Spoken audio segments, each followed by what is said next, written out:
साल 2025 में कजरी तीज कब मनाई जाएगी, पूजा का शुभ मुहूर्त क्या होगा, पूजा की विधि क्या होगी, तृतीया तिथि कब से शुरू हो रही है, कब समाप्त हो रही है और इस दिन क्या करना चाहिए क्या नहीं करना चाहिए, साथ में इसका हम महत्व जानेंगे और पारण की विधि भी जानेंगे। तो हेलो दोस्तों, आप सभी का स्वागत है हमारे इस यूट्यूब चैनल पर। दोस्तों, चैनल पर पहली बार आए तो हमारे चैनल को सब्सक्राइब कर लीजिए, वीडियो को पूरी देखिएगा, वीडियो पसंद आती है तो लाइक शेयर जरूर करिएगा। दोस्तों, साल 2025 में कजरी तीज 12 अगस्त मंगलवार को रखा जाएगा। तृतीया तिथि शुरू हो रही है 11 अगस्त प्रातःकाल 10:33 पर। तृतीया तिथि समाप्त हो रही है 12 अगस्त प्रातःकाल 8:40 पर। तो दोस्तों, कजरी तीज भादव मास के कृष्ण की तृतीया तिथि को मनाई जाती है और इसे बहुत से नामों से जाना जाता है, जैसे बूढ़ी तीज, सतुड़ी तीज के नाम से जाना जाता है। दोस्तों, साल में 3 तीज व्रत आता है।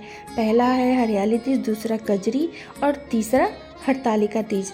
और ये सुहागिन महिलाएं जो होती हैं वो अपने पति की सलामती के लिए, अपने सुहाग के लिए व्रत करती हैं और कुछ कुंवारी कन्याएं भी करती हैं अच्छा वर पाने के लिए। और दोस्तों, इस दिन गेहूं, जौ, चावल, चने के आटे में यानी कि सत्तू में घी मिलाकर, मेवा मिलाकर अच्छे अच्छे पकवान बनाए जाते हैं और चंद्रोदय के बाद व्रत तोड़ा जाता है। इस दिन गायों की विशेष प्रकार से पूजा की जाती है। आटे के साथ लोई बनाकर उनमें घी गुड़ रखकर गाय को खिलाने के बाद भोजन किया जाता है।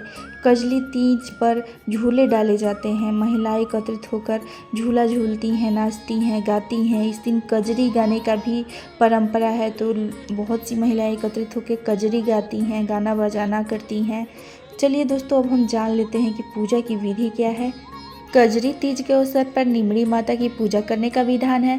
पूजन से पहले मिट्टी एवं गोबर से दीवार के सहारे तालाब की आकृति बनाई जाती है और उसके पास नीम की टहनी रोप दी जाती है। मिट्टी में ही नीम की टहनी लगा दी जाती है।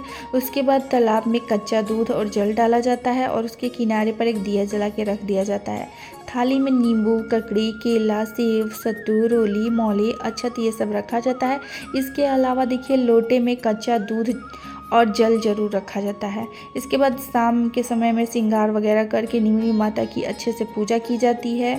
सबसे पहले निमड़ी माता के ऊपर जल का छिड़काव करते हैं, उसके बाद रोली लगाते हैं, रोली लगा के चावल चढ़ाते हैं।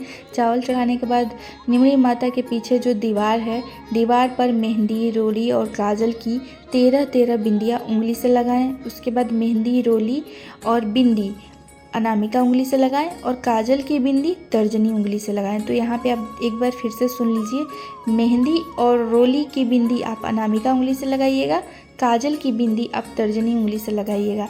उसके बाद निमड़ी माता को मौली चढ़ाने के बाद मेहंदी, काजल और वस्त्र चढ़ाएं, श्रृंगार की सामग्री जो भी होती है वो चढ़ाएं।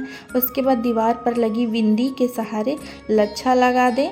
निमड़ी माता को कोई भी मौसमी फल दक्षिणा चढ़ाएं और पूजा के कलश पर रोली से टीका लगाकर लच्छा बांधें। उसके बाद पूजा स्थल पर बने तालाब के किनारे पर दीपक के उजाले में नींबू, ककड़ी, नीम की डाली, नाक की नथ, साड़ी का पल्ला आदि देखें। इसके बाद चंद्रमा को अर्घ दें। अब दोस्तों, कजरी तीज के नियम जान लेते हैं। तो देखिए, ये जो व्रत है निर्जला होता है, इसको निर्जला ही किया जाता है, लेकिन अगर कोई महिला गर्भवती है तो वो फलाहार भी कर सकती है। उसके बाद यदि चांद उदय होते नहीं दिख पा रहा है आसमान में, तो आप रात्रि के 11:30 बजे के बाद आसमान की ओर अर्घ देकर आप व्रत खोल सकते हैं। उसके बाद उद्यापन के बाद संपूर्ण उपवास संभव नहीं हो तो फलाहार भी किया जा सकता है। तो आप सभी को कैसी लगी ये जानकारी ज़रूर बताइएगा। वीडियो पसंद आए तो वीडियो को लाइक शेयर जरूर करें।